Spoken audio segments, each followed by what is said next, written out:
ভয়ঙ্কর attacking line up নিয়ে চিলির বিপক্ষে মাঠে নামছে আর্জেন্টিনা। ইনজুরি থেকে ফিরে উঠছেন লিওনেল মেসি, একইভাবে ইন্টারের জার্সিতে চকচকে লাউতারোর ফর্ম। আলভারেজ তো আগে থেকেই দুর্দান্ত। এদিকে আলমাদা সিমিয়েনেরাও ফর্মে আছেন। তবে সেক্ষেত্রে সেরা একাদশের সেরা অ্যাটাকিং লাইন আপে কারা থাকছেন চিলির বিপক্ষে, তা নিয়ে কাটাছেঁড়া থাকছে প্রতিবেদনে। এই মুহূর্তে আর্জেন্টিনা দল বিশ্ব ফুটবল শাসন করছে, সে কথা বলাই যায়। টানা 4টা মেজর টুর্নামেন্ট খেলে 4টাতেই জয়লাভ করে ফিফার 1 নম্বর কিংবা বিশ্বকাপ বাছাই পর্বের পয়েন্ট শীর্ষে থাকা সবকিছুই প্রমাণ করে কতটা ছন্দে আছে স্কেলোনির দল।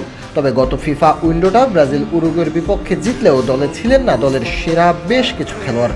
তবে এখন পর্যন্ত ইনফর্ম প্রায় সব খেলোয়াড়ই সুস্থ আছেন, তাই আগামী ম্যাচে চিলির বিপক্ষে আবারও অ্যাটাকিং নির্ভর দল করতে হবে স্কেলোনিকে। ম্যানচেস্টার ইউনাইটেড যেমন খেলুক, গতকালও দলের হয়ে গোল করেছেন গার্নাচো। এদিকে সুস্থ হয়ে ফিরেছেন পাওলো দিবালা। ইনজুরি থেকে ফিরে দারুণ ছন্দে মেসি এবং লাউতারো মার্টিনেজ। তবে অ্যাটাকিং লাইনের এই গুরুত্বপূর্ণ খেলোয়াড়দের মধ্যে মাত্র দুজন আছেন যারা গত উইন্ডোতে খেলেছেন, তারা হলেন আলভারেজ এবং সিমিওনে। দুই ক্লাব সতীর্থই গোল করেছেন গত মাসে, সেক্ষেত্রে তারা দুজনই স্কোয়াডে থাকবেন নিশ্চিত, কিন্তু একাদশে তাদের মধ্যে একজনই থাকতে পারেন, আর তিনি হুলিয়ান আলভারেজ। অন্যদিকে গার্নাচো, দিবালা এই দুজনকেই সিমিওনের মতো অপেক্ষা করতে হবে বেঞ্চে, তবে সুযোগ পাবেন অল্প সময়ের জন্য হলেও নিজেকে প্রমাণের। এদিকে ইন্টার মিলান কাপ্তান লাউতারো মার্টিনেজ আর আলভারেজের সাথে সেরা একাদশটাই সাজাবেন স্কেলোনি, অন্তত চিলির বিপক্ষে।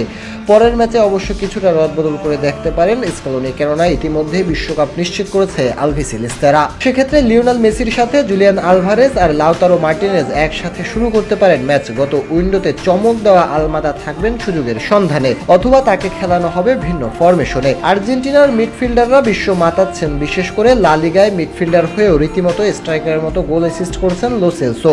তবুও তাকে একাদশে দেখার সম্ভাবনা কম।